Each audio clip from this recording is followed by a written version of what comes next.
Olá, a paz do Senhor Jesus. Eu sou o pastor Silas Daniel e esse é o seu programa O Cristão e o Mundo, um programa de reflexão sobre os principais acontecimentos do Brasil e do mundo, analisado sempre dentro de uma visão de mundo cristã, uma visão de mundo bíblica. E no programa de hoje nós vamos falar sobre o decreto das armas e também sobre a polêmica em torno da tecnologia de vigilância que alguns parlamentares novos do PSL foram negociar na China para o Brasil.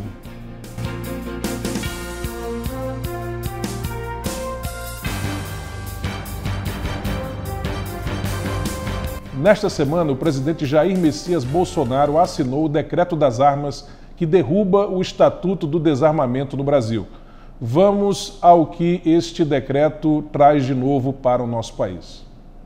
Pelo novo decreto, poderão adquirir arma de fogo no Brasil agentes públicos, inclusive os inativos da área de segurança pública, integrantes ativos ou inativos das carreiras da Agência Brasileira de Inteligência, integrantes ativos ou inativos da administração penitenciária, integrantes ativos ou inativos do sistema socioeducativo, desde que lotados nas unidades de internação especificadas pela nova legislação, envolvidos no exercício de atividades de poder de polícia administrativa ou de correição em caráter permanente, militares ativos e inativos, residentes em área rural, residentes em áreas urbanas com elevados índices de violência, assim consideradas aquelas localizadas em unidades federativas com índices anuais de mais de 10 homicídios por 100 mil habitantes no ano de 2016, conforme os dados do Atlas da Violência 2018, produzido pelo Instituto de Pesquisa Econômica Aplicada e pelo Fórum Brasileiro de Segurança Pública,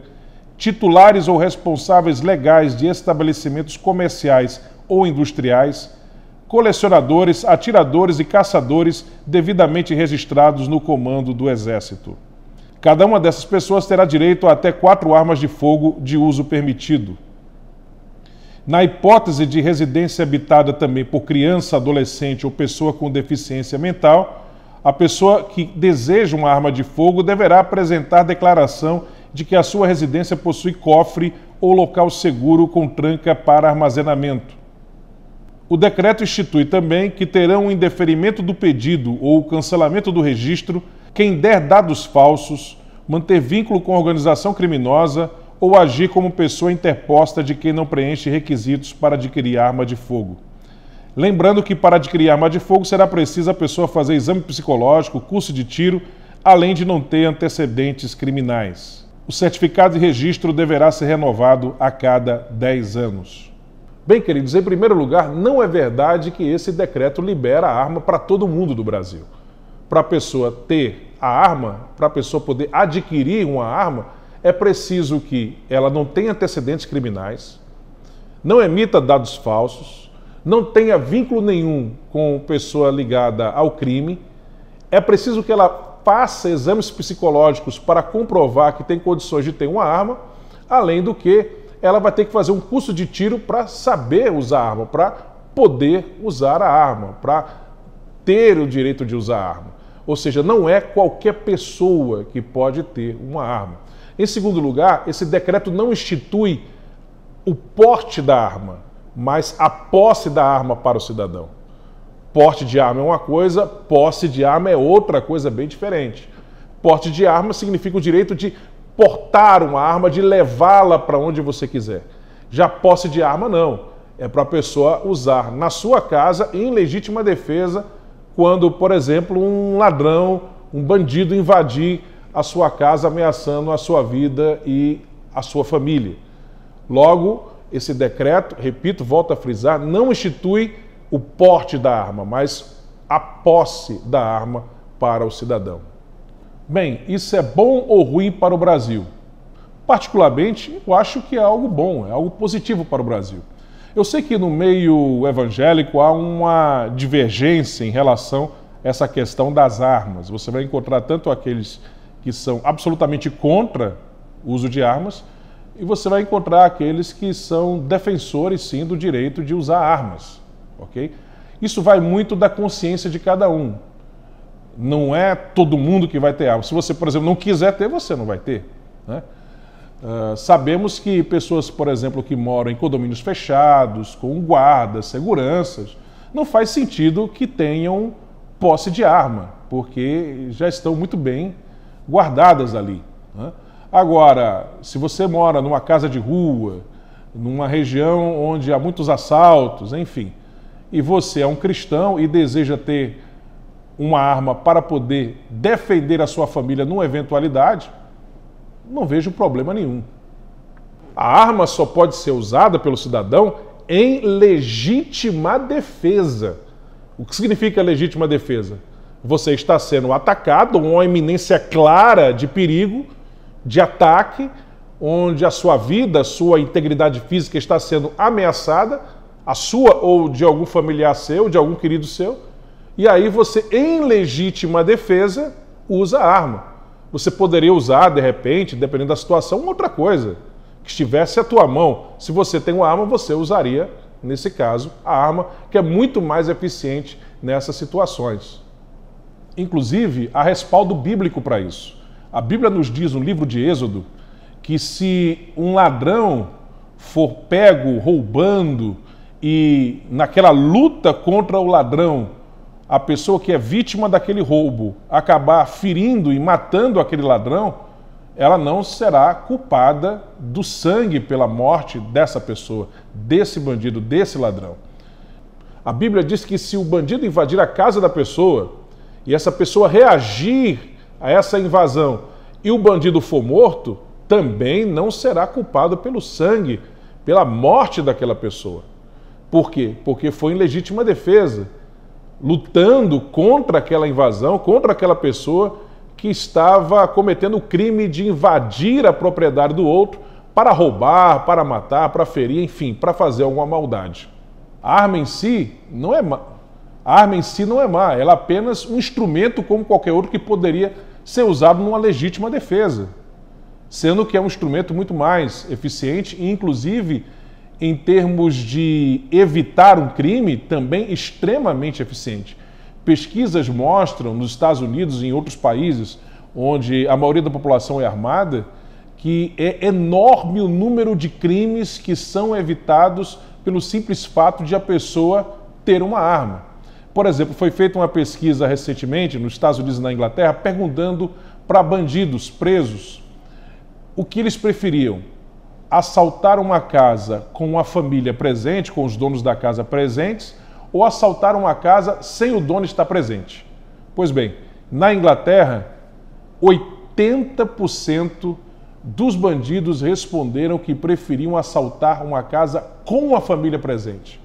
Por quê? Com a família presente, eles poderão, com mais facilidade, saber onde estão as coisas mais preciosas, ter acesso aos cofres, enfim. Já nos Estados Unidos, sabe qual foi a resposta? 90% dos bandidos disseram que não invadem casa com o dono dentro. Por quê? Porque o dono está armado e pode reagir. Eles preferem invadir a casa sem ninguém dentro. Veja como a arma ela pode inibir muitos crimes. Não sei se você sabe, mas houve uma época em que no Brasil era muito mais comum as pessoas usarem armas. Inclusive nessa época as pessoas tinham o costume de, quando sair para viajar, né, deixar alguma luz de casa acesa. Para quê? Para que quando o bandido passasse pelaquela casa, vendo a luz acesa, pensasse consigo: tem gente na casa. Então, em vez de invadir, ela ia embora, tentando roubar outra casa. Por quê? Porque como naquela época algumas pessoas andavam armadas, tinham o direito de ter armas, invadir uma casa com alguém dentro poderia resultar num ataque contra o bandido, né?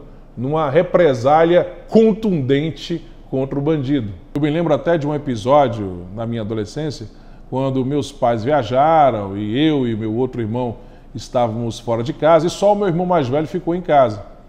E ele contou que, numa noite, um bandido apareceu ali querendo invadir a casa. E na nossa casa não havia armas, mas meu irmão mais velho, lá de dentro, gritou: bandido, vou dar um tiro em você. E o que foi que aconteceu? O bandido saiu correndo, subiu o muro desesperadamente para pular para fora da casa, se arrebentou do outro lado e fugiu, louco, desesperado, pensando que poderia receber um tiro por aquela invasão. E, na verdade, ele não tinha arma nenhuma. Foi uma ideia que ele teve no momento de falar: vagabundo, se você entrar aqui, você vai levar um tiro, falando em voz alta lá de dentro da casa para ele ouvir do lado de fora. Isso porque, naquela época, era comum algumas pessoas terem armas. Armas eram vendidas no Brasil, inclusive em lojas de rua, né?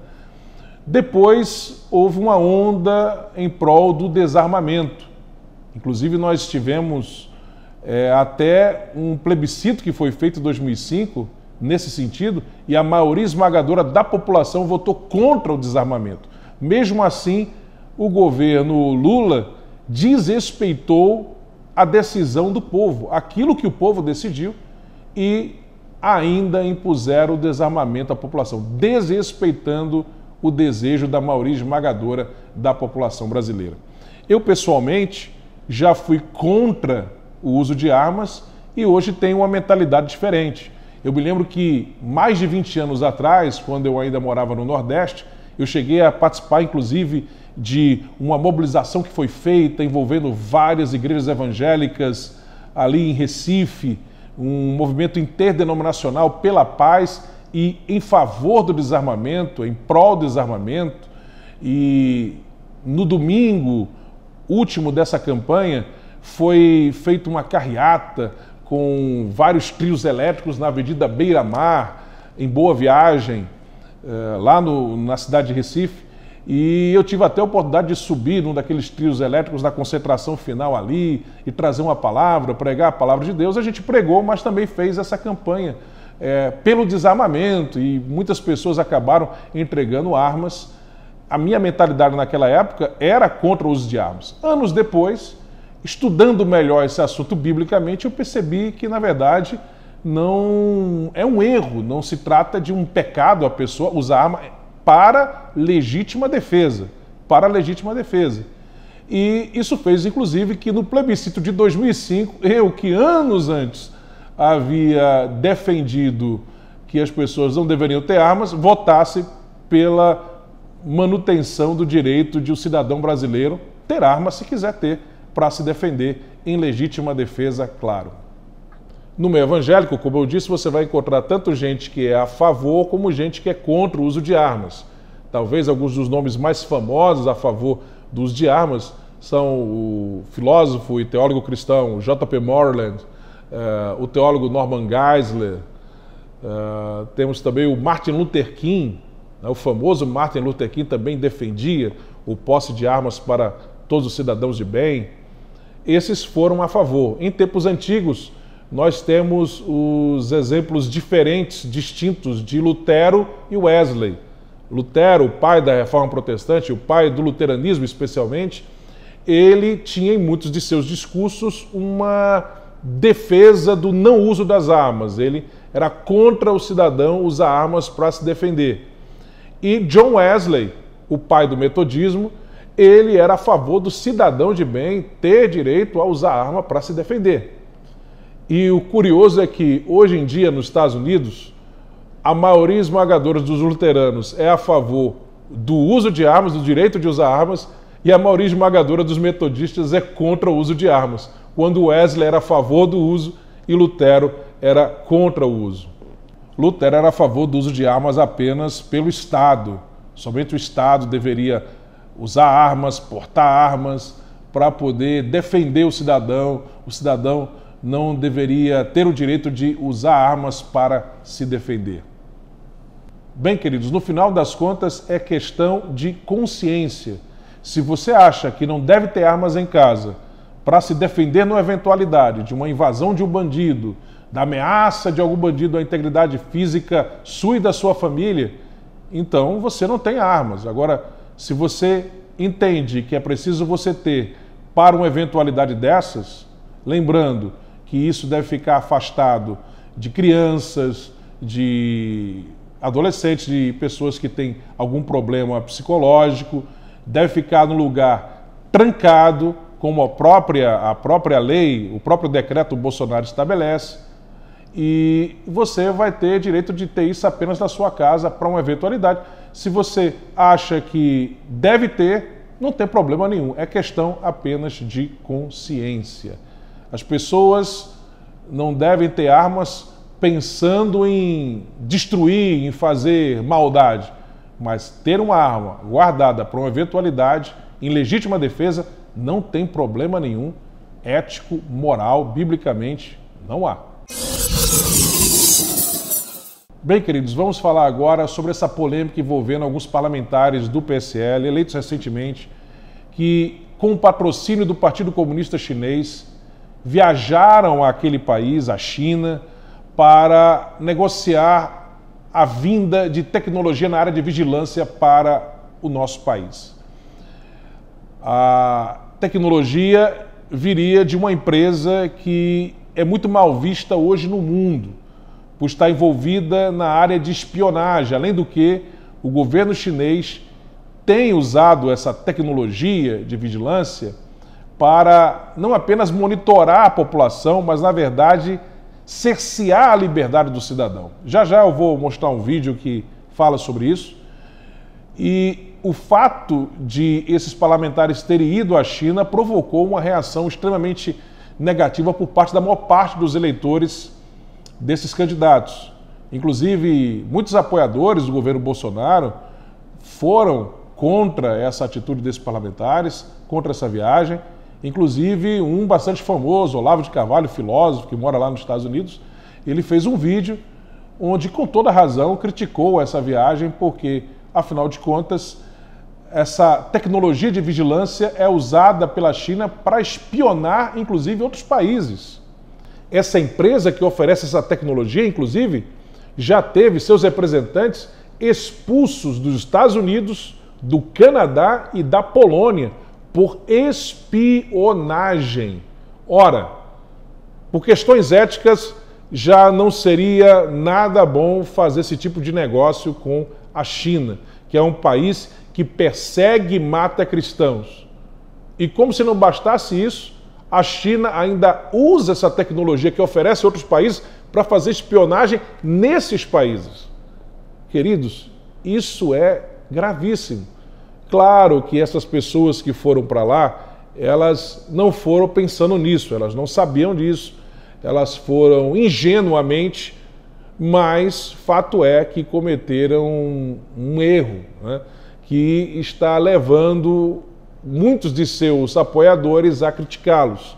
Um detalhe interessante sobre esse assunto para nós cristãos é que essa tecnologia implementada na China, ela nos remete àquilo que a Bíblia fala em Apocalipse, capítulo de número 13. Aquele controle total que nós vamos ver no futuro, segundo as profecias bíblicas, num governo mundial. E se você somar essa tecnologia usada pela China com esse cerceamento da liberdade de expressão que a gente já vê aqui no Ocidente, empresas do Vale do Silício como Facebook, Twitter, YouTube e outros estão implementando contra pessoas que defendem bandeiras que se chocam frontalmente com a onda progressista, o liberalismo social, o marxismo cultural, quando você olha para um lado, olha para o outro, você percebe que há a possibilidade de haver uma fusão depois dessas tecnologias que trariam para o cenário mundial uma possibilidade de controle mundial, internacional, que nenhum ditador da história pensou na possibilidade de conseguir ter um dia. Vamos ver a matéria. Essa matéria é de um jornalista britânico chamado Paul Joseph Watson. É um jovem jornalista que, inclusive, também faz participações naquele famoso canal polêmico chamado Infowars, lá nos Estados Unidos, do Alex Jones. Mas ele é independente, ele tem a sua carreira independente, ele apenas faz participações lá no Infowars. É o Paul Joseph Watson. Vamos ver o que ele fala sobre esse assunto. Preste atenção.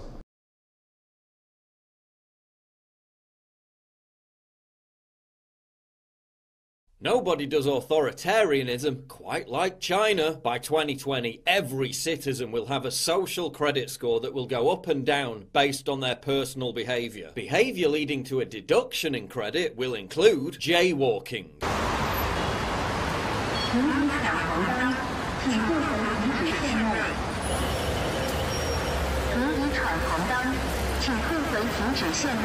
Bad driving, smoking on trains.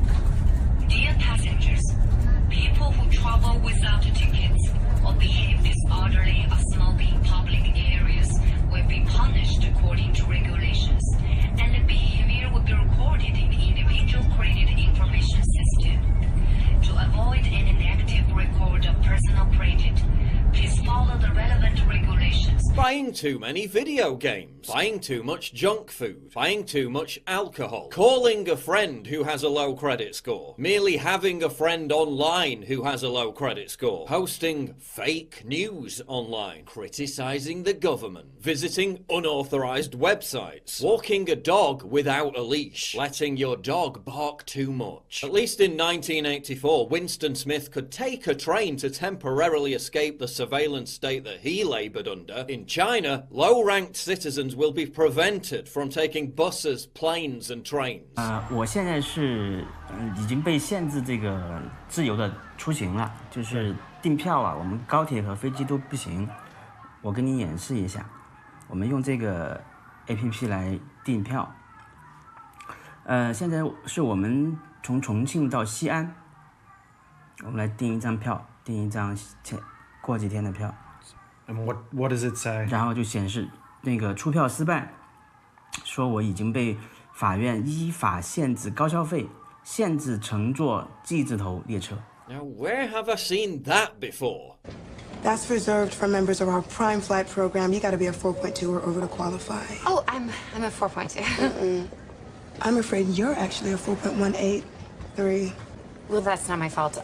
Some woman dinged me down in the couch. Can't you just... I'm sorry, it won't let me book it without the correct ranking. 6.7 million Chinese people have already been prevented from buying air and train tickets, and the system hasn't even been properly rolled out yet. The punishments for citizens whose credit score sinks too low are limited only by the imagination. Renting a house, getting a loan, booking a hotel, filling up a car with petrol, all will be restricted. I can't buy property. My child can't go to private school, he says.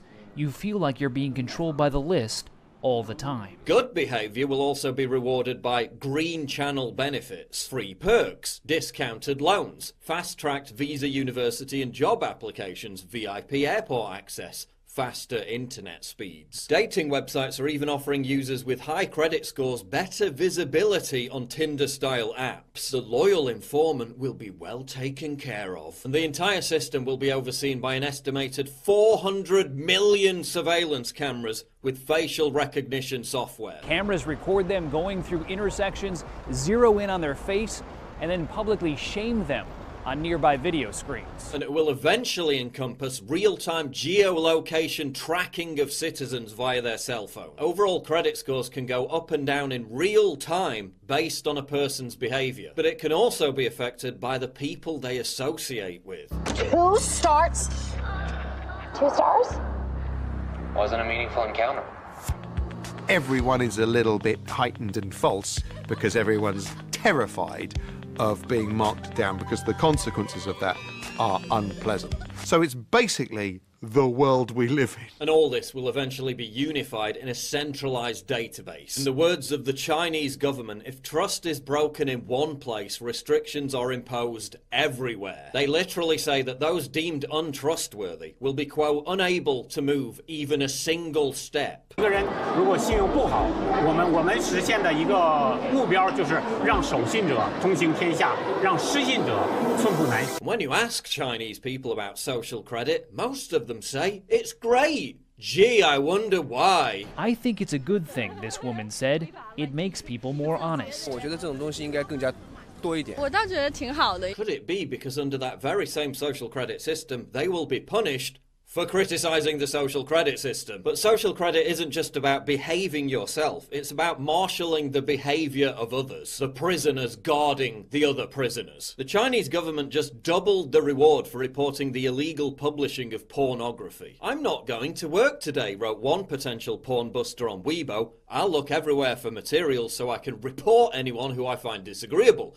There's money to be made in reporting, so what am I doing working myself to death? China already has a spy program to rival the East German Stasi. In one area of Beijing alone, Chaoyang, there are around 120,000 paid informants in operation. Once social credit kicks into high gear, so many more thought criminals will be detected that all those Uyghur Muslims in Chinese re-education camps are going to have a lot more company. The Uyghur minority is already forced to download an app that reports their entire browsing history and real-time location to authorities. Now that same system will be extended to all Chinese citizens. So who cares about what's happening in China, right? I mean, it's not like they're selling the same technology to be used in the West, is it? Think that a social credit score could never happen over here? Well, think again, because it already is. Thanks to Silicon Valley. People are already losing their public square platforms for voicing dissenting opinions. People's trustworthiness is already being ranked by social media giants depending on what links they post. People are already being refused bank accounts, e-commerce, and the ability to raise money for expressing controversial ideas. Isn't Silicon Valley basically doing this anyway?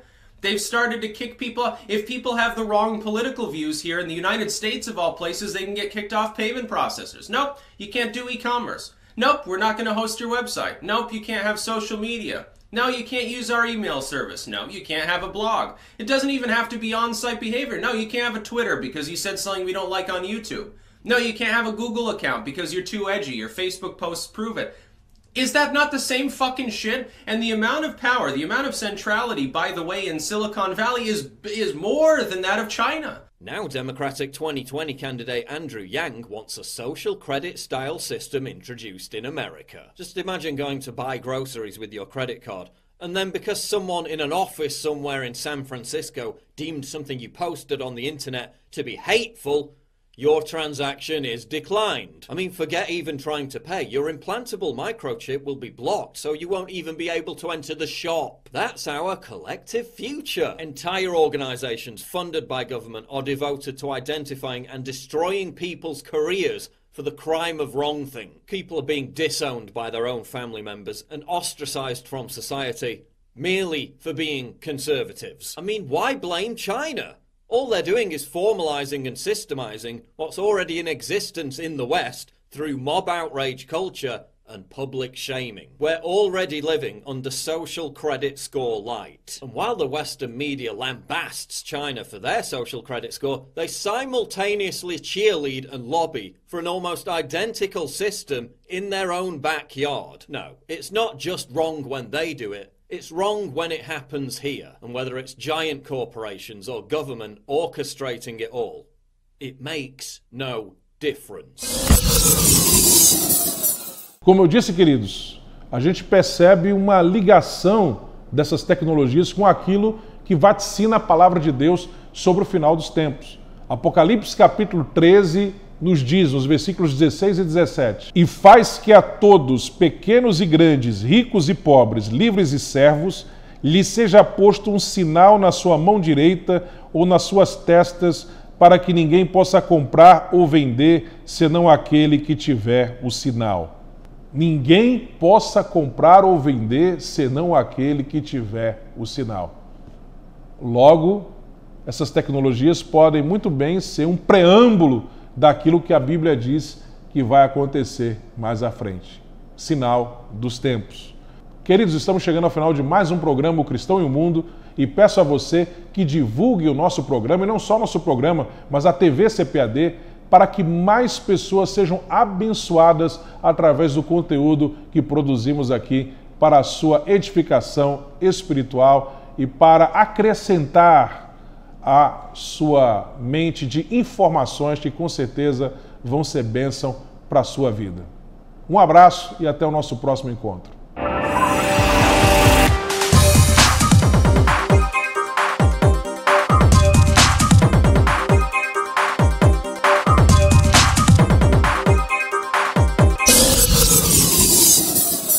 33 graus de decepção. A maçonaria exposta em sua essência. Muitos personagens da história mundial fizeram parte desta sociedade secreta, mas pouco se sabe sobre seus rituais. Se surpreenda com o testemunho de um ex-maçom que ascendeu até o grau 33, o patamar mais elevado da maçonaria. Uma obra necessária aos estudiosos e curiosos do tema. Adquira agora mesmo pelo nosso site cpad.com.br ou pelo 0800 021 7373. 33 graus de decepção. Um produto com a qualidade CPAD.